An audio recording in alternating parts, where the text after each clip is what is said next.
Hello guys, welcome to the second part of the review of the Nemo Powertools MaxPlanck 15000. This is a floodlight with extreme capabilities and well, I like it very much. I'm going to show you some of the features that this divelight has. And well, first things first, I would like to say that I added a ring to the upper part of the head. Okay, so this ring here, you can see it's made out of another color filter for 67 millimeters that I filed with the Dremel and place it on here under pressure, so I can attach color filters. I use a green filter to have green light to use with a magenta filter on camera. I use a blue filter to use with a red filter on camera. If you use a magenta filter and you light up a light, if that light is not green, then you will end up with a very purple foreground. And for blue waters, if you flash a light with red filter, everything is red. So if you use a blue filter, then the red filter will compensate for the blue and the magenta filter will compensate for the green. So this is why I added these rings. I advise you to do the same. I did it for the old 6000 flashlights that I have, video lights that I have, and I do it as well for this. But anyway, let's go on to the test. So I can tell you that this is heavy. Okay, it's 760 grams, which is like 200 grams more than the MaxPlanck 6000. And I love it because it has this thing here, this hole here where you can fit either a GoPro mount or a ball mount, and we all know that on photography and videography underwater we like to use ball mounts. Okay, it's because they attach to the arms, and it's very secure. This thing has 3 modes. Okay, you can control the power and the power on, power off here with this button. The left side button and the right side button will control the mode. So you have a white light mode, a UV light mode, and a UV plus white light mode. I don't see why they have it, but okay, it's a feature. And the thing is, you cannot see it. The white doesn't get any cooler because of this, because the UV is very weak comparing to the white light. And even if it has a purple cast, it's a very weak purple cast, so it actually doesn't change the temperature of the color that it's going to be emitted. This is rated 1 hour at maximum power. I have tested, I've done several dives with another one, and actually, well, during the 65 and 70 minutes that I was underwater, I use it most of the time with the maximum setup and with the maximum power setup, and well, it behaved very well. It didn't actually fail. I also used fluorescence, so I could not say that I was 65 minutes or 69 minutes non-stop using the maximum power, but was very close to it, and it actually it stood for the whole dive. So I'm eager to go with now with 2. As I said, I now have 2 of these. Okay, so I have these 2, and I want to have these 2 lights like this in the arms of the photography. It's whoa, right? Jesus, this is, as you can see, this is only 20%. See, okay. Let me just put it on the UV right now. So this is set for the maximum power, and this is also on. Okay, so this is UV. You can actually see my shirt. Okay, and you also see it because it's actually has some fluorescence on it. Anyway, talking about this, let me just turn it off. Okay, so first things second, because the first thing was the other one. We have 2 buttons. If you press this one for 2 seconds, it will start the light, turn it on, And if you press it for 2 seconds again, it will turn it off. So turn on, turn off, it's 2-second pressure on the button. Now this button is for turn on and off, and also for the power. Okay, it also starts with 20%, then you press it once to go to 40, 60, 80 and 100% power. So this will be the 15,000 lumen. I'll show you in a minute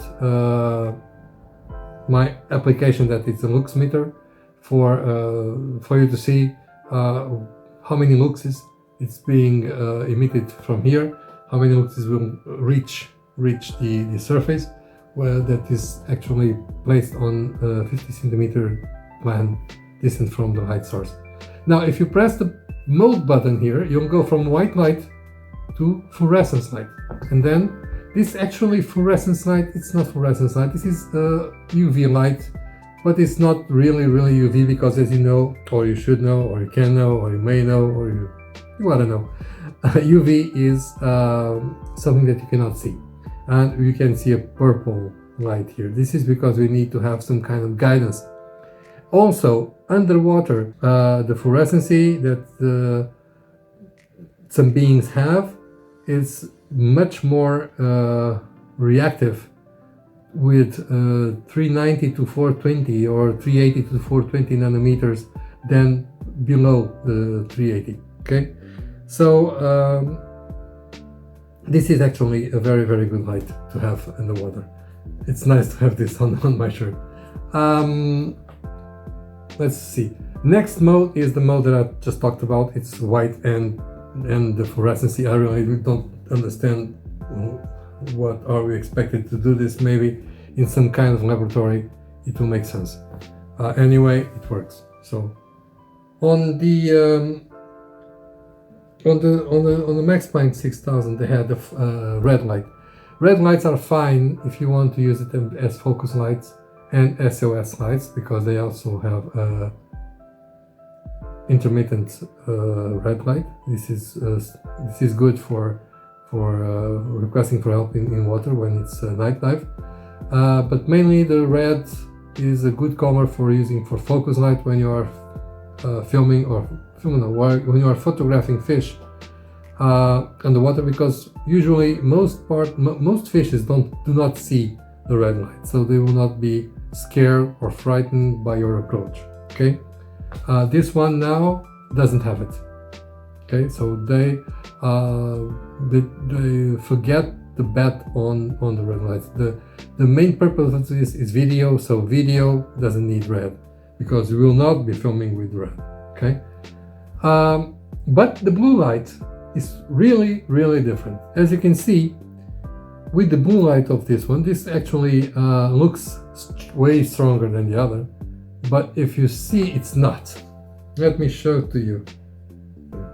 So this is the fluorescence. If you can measure the intensity of fluorescence here, okay, you would see that the fluorescence is actually the same. It doesn't change much. Okay, this one has a huge blue cast, so if you want to use this one, you will need a yellow filter on your camera, okay, to get rid of all this blue cast. This one is around 420 or 30 nanometers, and this could be 390, 380, because you can see it's glowing on the fluorescency, but it's not glowing all the rest. I don't have a blue shirt now. I may have a dark purple, but I do not have a blue one. With this one, okay, with this one I just earned a new blue shirt, so yeah. Okay, so having said this, now I want you to see the application measuring the color temperature, which I could not find to be exactly 7000. For me, I could read was 6490 Kelvin, which is a very good Kelvin. If we set the temperature of our camera to that temperature, the white should be white. So yeah. So I'm using an application, an Android app that I'm actually, I will leave the link here. on the description, so you can actually also download it and test it for yourselves. But I got 6490 Kelvin, which is a very good light. So as you can see, also let's see how it behaves regarding the lumens and lux. So lumens is a unit of light power that, to be correctly measured, you need to have one bulb inside a sphere of 1 meter diameter, and you would go and measure in each point of the sphere how many luxes are actually reaching that point.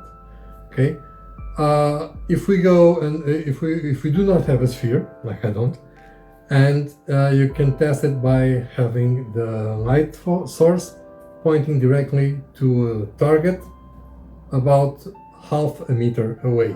So testing it, these lights would go for 6,000 lux, and this will go for 15,000 lux. So let's see what we could get with this. So we have 0 lux because there's nothing there.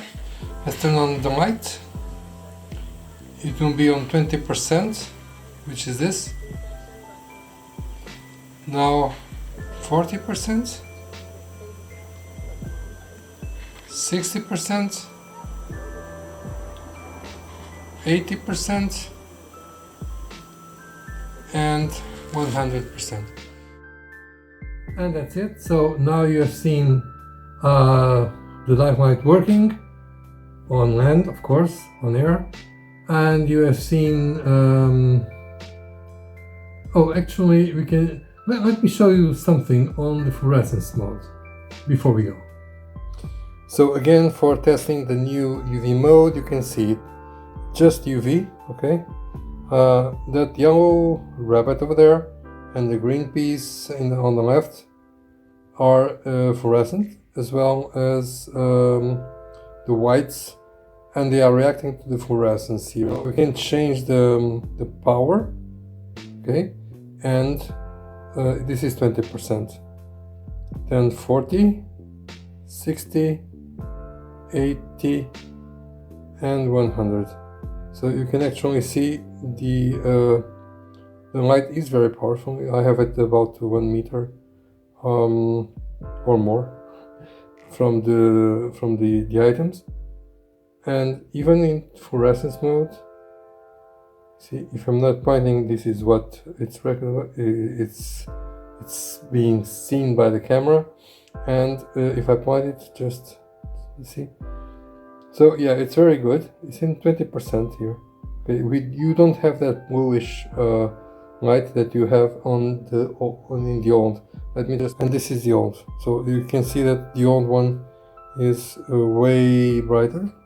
Okay, but have all this blue cast that we actually won't be needing underwater, and we need to have a yellow filter. So this is the blue, the old blue one.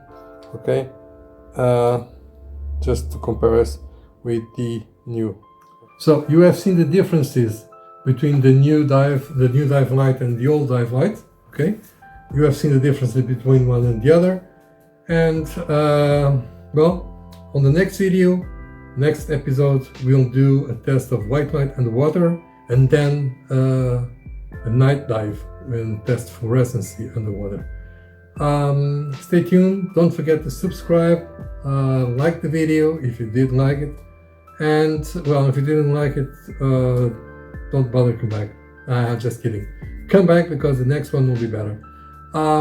Anyway, don't forget to subscribe and like it, and well, we'll be seeing you on the next video with a test underwater. Cheers!